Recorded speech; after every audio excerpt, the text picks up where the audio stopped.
Look up, not at the buildings, not at the clouds, past them, into the black. There are 2 trillion galaxies out there. 2 trillion. Each one contains hundreds of billions of stars, planets beyond counting, and silence. Absolute silence.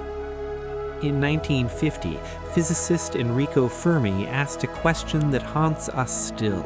A question so simple it feels like a child's inquiry, yet so devastating it keeps astronomers awake at night. Where is everybody?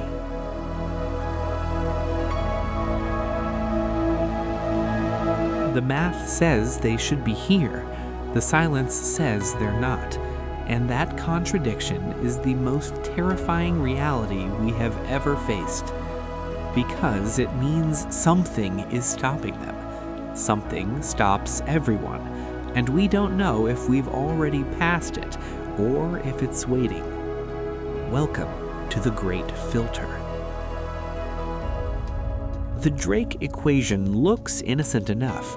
Written in 1961 by astronomer Frank Drake, it's a formula designed to estimate how many intelligent civilizations might exist in our galaxy. The numbers seem encouraging. Billions of stars, billions of planets, billions of chances for life to emerge. But here's what keeps scientists up at night. If even a fraction of those civilizations developed technology, if just 1 in a million made it to the stars, they should have colonized the entire galaxy by now. Not in millions of years. In a few million years, sure. But the galaxy is 13 billion years old. 13 billion years. We should see Dyson spheres harnessing entire stars. We should detect artificial radio signals from thousands of light years away. We should find evidence of stellar engineering, of megastructures, of anything. Instead, we hear nothing. The universe is a graveyard that was never alive.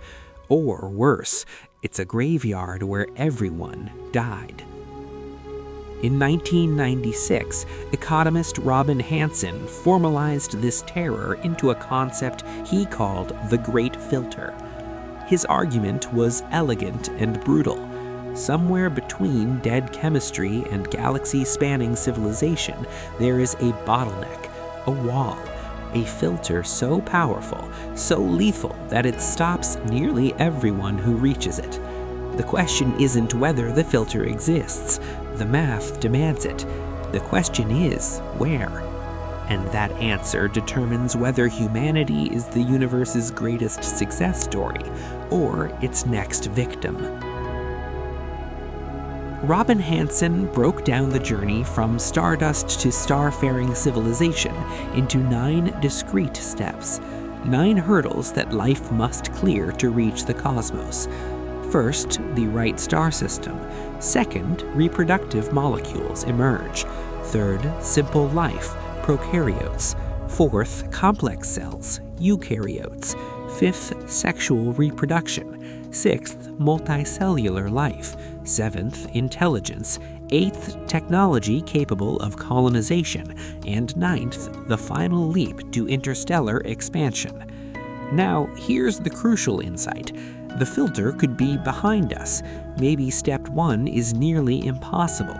Maybe abiogenesis, the leap from chemistry to life, is so improbable that it only happens once per galaxy.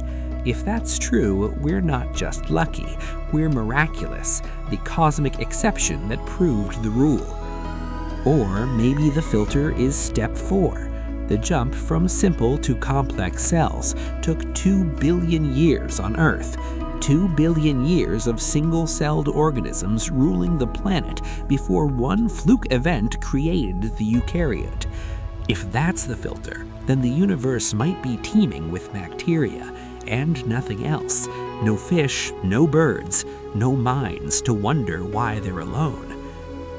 But if the filter isn't behind us, If we've cleared steps 1 through 8, if intelligence and technology are common, if the universe should be full of civilizations at our level or higher, then the silence becomes a death sentence, because it means the filter is ahead of us.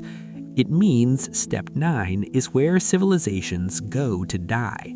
It means we're walking to a cliff that everyone else already fell off of.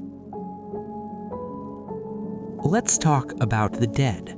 Not the ones we know, the ones we imagine, the civilizations that might have been. Consider the possibility, just the possibility, that we're not the first intelligence on Earth, not in the ancient astronaut sense, something more subtle, more scientific. 4 billion years ago, Venus was different.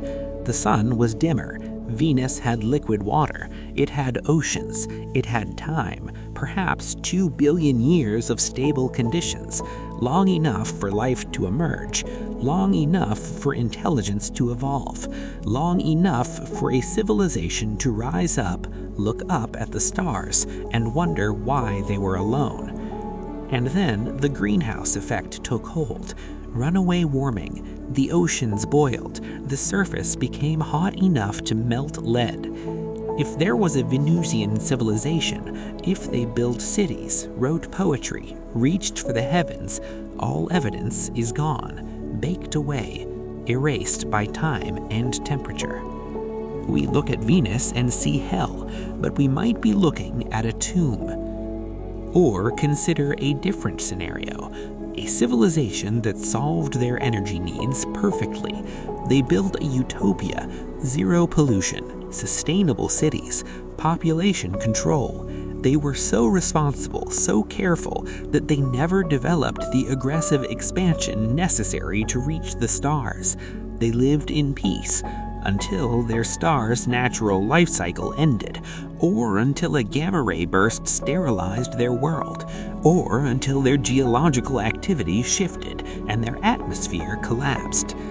They did everything right, and they still died alone. The late Bronze Age collapse here on Earth gives us a template. Around 1200 BCE, the great civilizations of the Mediterranean, Egypt, the Hittites, the Mycenaeans, fell apart simultaneously. Not from invasion alone, not from plague alone, but from a complex systems collapse triggered by climate change, earthquake storms, and the fragility of interconnected trade networks. Civilizations that seemed eternal, gone in decades. Now imagine that on a cosmic scale. Some researchers suggest that the average technological civilization might last less than 200 years. 200 years from discovering electricity to self-destruction. 200 years from the first radio signals to silence. In cosmic time, that's not a civilization. That's a spark, a flash, a scream in the dark that ends before anyone hears it. If that's the filter, if civilizations routinely destroy themselves before achieving multiplanetary status, then the silence makes perfect, horrible sense. And right now, in 2026, we are 75 years into that 200-year window. In January 2026, the Bulletin of the Atomic Scientists moved the doomsday clock to 89 seconds to midnight, the closest humanity has ever been to self-annihilation. But the clock doesn't capture the full picture, because the threats we face aren't separate, they're synergistic, they amplify each other. Artificial intelligence, nuclear proliferation, climate collapse, synthetic biology. Each one could be the filter. Combined, they're a cascade failure waiting to happen. Let's start with the one that didn't exist when Robin Hanson first proposed the Great Filter, artificial superintelligence. In 2025, leading AI companies, Anthropic, OpenAI, Google DeepMind, publicly acknowledged that their models were reaching capability thresholds for chemical, biological, radiological, and nuclear risks. Not hypothetically. Actually, Their own safety assessments classified current models in the highest risk categories to date. A study published in Acta Astronautica in early 2025 proposed that AI might be the great filter. The argument is devastatingly simple. Any civilization that develops digital computing will inevitably pursue artificial intelligence. The benefits are too great to ignore. But the alignment problem, the challenge of ensuring that superintelligent systems share human values, is unsolved and potentially unsolvable. We're building minds that think faster than us, that can modify their own code, that operate in ways we don't fully understand. And we're doing it before we become a multiplanetary species, before we have a backup, before we have an off switch that actually works. The paper suggests that civilizations typically have less than 200 years between developing advanced technology and encountering AI existential risk. We are racing toward that cliff with no guarantee of breaks. But AI isn't the only threat. Nuclear weapons haven't gone away, they've proliferated. And then there's the climate. Not just warming, tipping points. The 2025 Global Tipping Points Record, compiled by 160 scientists, confirmed that we're crossing thresholds that can't be uncrossed. The Amazon rainforest, responsible for 20% of Earth's oxygen production, is approaching dieback conditions. The Atlantic meridional overturning circulation, the ocean current that regulates global climate, is slowing dangerously. These aren't linear changes, they're phase transitions. Once you tip past certain points, the system reorganizes itself into a new state, a state that might not support technological civilization, a state that might not support billions of human lives.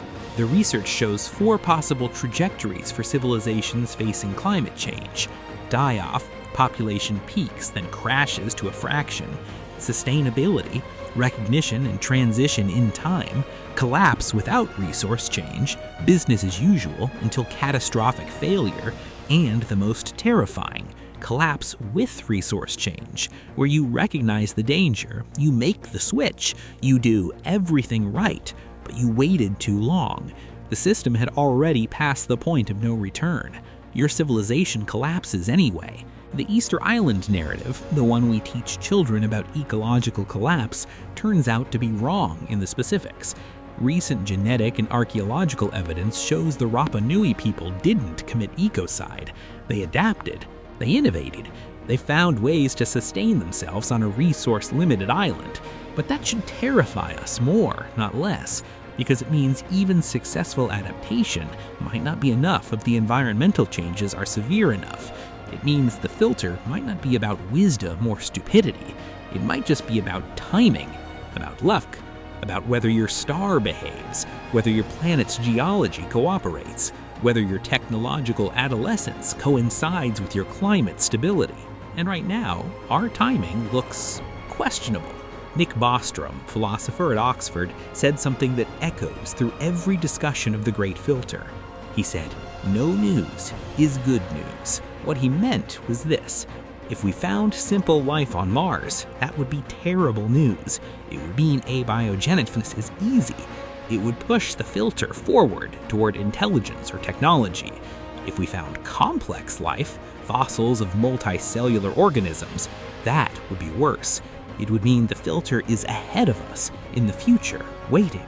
The silence of the universe, the great silence that Fermi identified, is actually our best hope. Because if we're alone, we might be rare. We might have already passed the filter. The 9 steps might be behind us.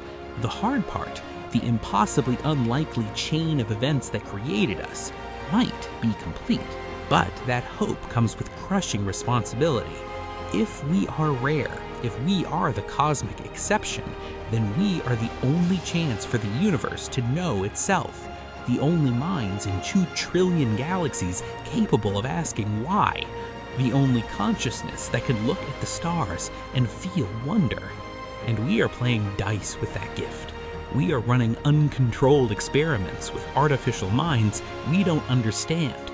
And we're doing it before we become a multiplanetary species, before we have a backup, before we have an off switch that actually works.